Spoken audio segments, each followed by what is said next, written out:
Into this episode. In this episode, I'm going to test out my new lens, the OM System 150 to 400mm f4.5. So I recently purchased this lens. I've had it for 4 to 5 months now, and I have to say it's super joy to use this. It's such a versatile lens. It has a really high zoom span, so it goes from 150 to 400mm internal zoom. So that's 300 to 800mm full frame.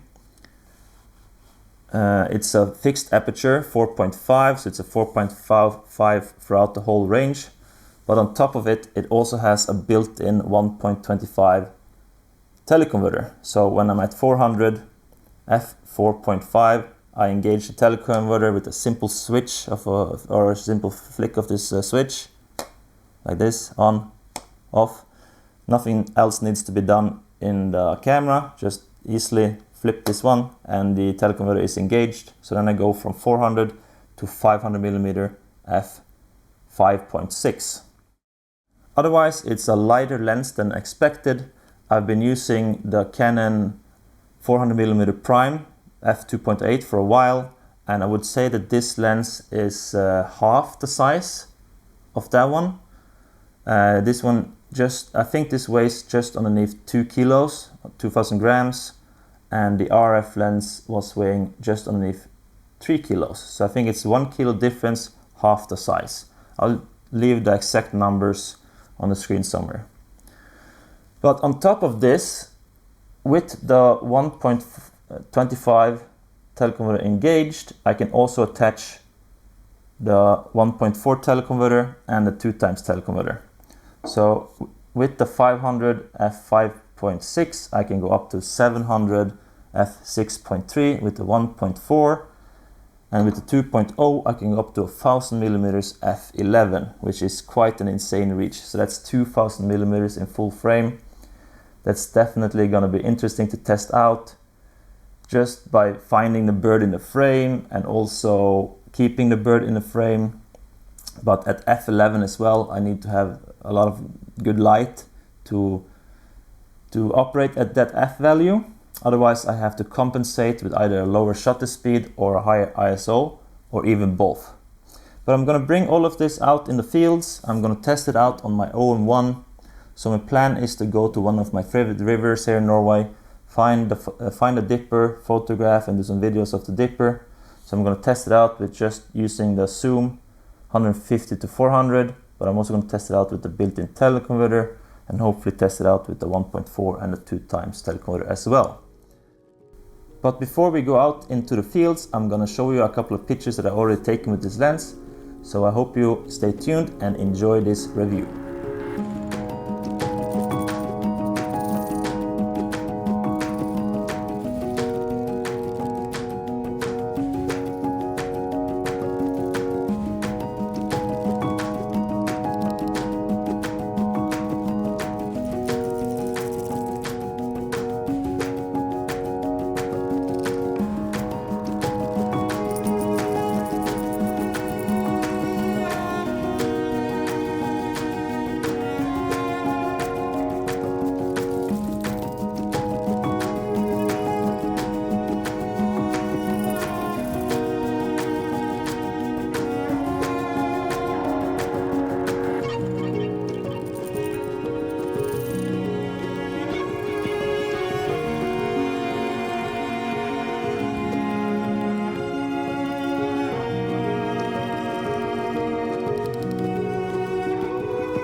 So I was just setting up the vlogging here to do some talking, and then suddenly, while I was doing this, the dipper actually landed in one of these trees.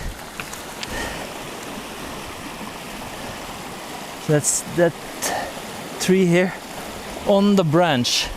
So I think I've never actually had a picture of a dipper in a tree. So that was quite kind of a little bit stressful, because I was like thinking, oh, I need to grab that picture, and then I just put the camera away, but I think I pressed recording there, and then I had a 2x teleconverter on, so this was at almost 2000 millimeter, and it's getting dark as well. So I think I got some pictures on 2000 millimeter. I quickly just swapped it right off the 2x teleconverter, and I got some at 800 as well. So this one is just laying loose here right now, so that's not good. So I'm gonna pack that away quickly. Let's see. So that one is not exposed that much anymore. But yeah. So I am currently out in the fields testing my new Olympus lens, or OM system lens. This is the first field test, proper field test, and I thought dipper is the first bird I want to test it on. So I'm currently at Granvin, because I know there's a lot of dipper here. So when we started, the dipper just kept flying by, and when I get to the first location, and then when I change location, which is here, there's like 3-4 dippers always around here fighting over the spot, and I got so many pictures. Also a little bit out of breath right now, because I did all this packing up and down, crouching, up, standing. So yeah, a little bit short of breath right now, but anyways, it's been a really good day. Got some amazing pictures. A lot on the 800, some on 1000 I think, with the built-in teleconverter, and I got some with the 1.4 teleconverter, 1400 millimeter, and then I also tried getting some at the 2000 millimeter. Problem is that when I put on the 2000 millimeter, it's already getting a little bit dark, so I don't think the results are going to turn out that good. Looked at some of them, they look kind of sharp, a little bit soft, but that's what you get with the 2x teleconverter, as well as on 2000 millimeter. I think it's 2000 millimeter f11, and there's no sun, it's cloudy, and yeah, can't hope for much there. But let's see, I think some of them looks a-okay. So I'm gonna do, I see there's dippers, they're just standing down here wondering who I am, because now I have gotten out of the camouflage. I'm not sitting next to the riverside here, hiding in between the branches and the grass. I'm just sitting out in the open. So the dippers are a little bit like wondering who I am right now. But while I was sitting over there, camouflage, the dippers just flew right over me, right up to me. It's like half a meter away. One of them landed less than a meter away from me. It was just one insane dipper day. I tried to do some video, but I was mainly focusing on pictures, so I think the video is not gonna turn out that good. A little bit maybe wobbly, because I'm just doing handheld all the time right now. But let's see. But yeah, I think overall this is an amazing lens. I'm quite happy doing the change. It's so nice to have a zoom as well as just a built-in teleconverter. And then on top of that, if I want to do a little bit more experimental, experiment with much more reach, I can just put on extra teleconverters. So that is quite interesting.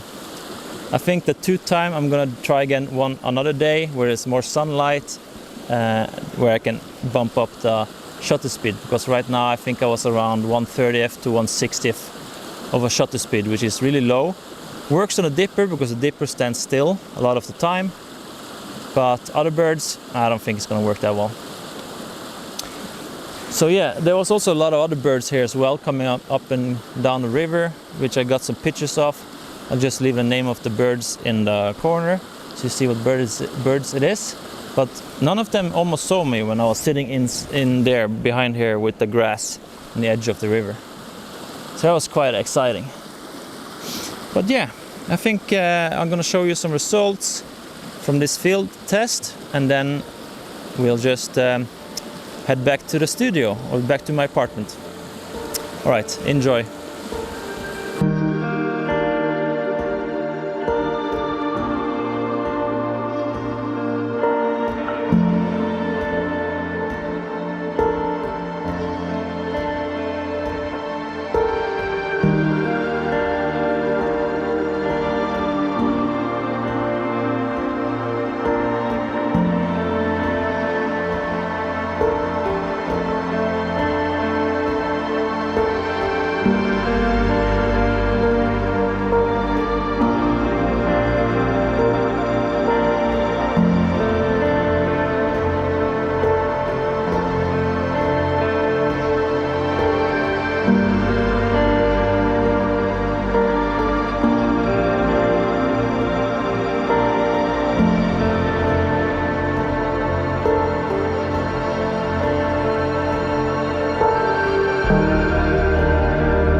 Welcome back to my studio. So off the bat, I have to say that I do not regret purchasing this lens. It's been such a joy using this lens. With having this huge of a zoom span, with the built-in teleconverters and the option of even putting on external teleconverters, it is such joy to use it. It challenges you in certain ways that is really rewarding if you can get good results from it. And it's so light, it's like, compared to what I'm used to, it's lighter, it's smaller. I can hand hold it for much longer without getting tired. I can carrying it around in my arm or on a strap without getting tired over certain periods of time. And it's lighter to pack, smaller to pack, so if I want to have more gear with me, I have room for it in my backpack. So yeah, overall, I'm super happy with this lens. It has a high price tag. I wish it was a little bit cheaper than it is, but that's just how it is sometimes. But overall, I do not regret it. I'm definitely going to keep this for a long time. So the only thing I'm waiting for now is a little bit better camera. I have heard that the OM1 Mark II has come out. It does look like a really good camera where they have improved the autofocus. The autofocus when it comes to birds in photography is superb. It's already good, but when it comes to video, I really wish it did a little bit better tracking. So hopefully the OM1 Mark II will do better tracking. But I also miss having slow motion video, like in 4K. So 120 frames per second video, maybe 4K. That would definitely be something that I would want to have in the OM system cameras in the future. But lens-wise, I'm really happy, so it all comes down to a better camera. Because right now, I have a really good photography camera, but not a good video camera. It would be nice to have both, like I had in the R5, because that one was doing really good both in photos and videos. So yeah, I think that's the end of the review. If you have any questions about it, just leave a comment down in the comment section and I'll try to answer them. Otherwise, I hope you enjoyed this review and I'll see you in the next one. Bye-bye. Yeah, so I'm just trying to pack. I don't have the microphone right now, but I'm trying to pack. And then Olympus just sitting on that flying away on the other front. So I got some video. I got some video. I think it's 1,000mm and 800mm. Yeah. End of the shoot. I got 2 videos. Kind of cool. Everything can happen all the time. I think I'll continue packing. Maybe some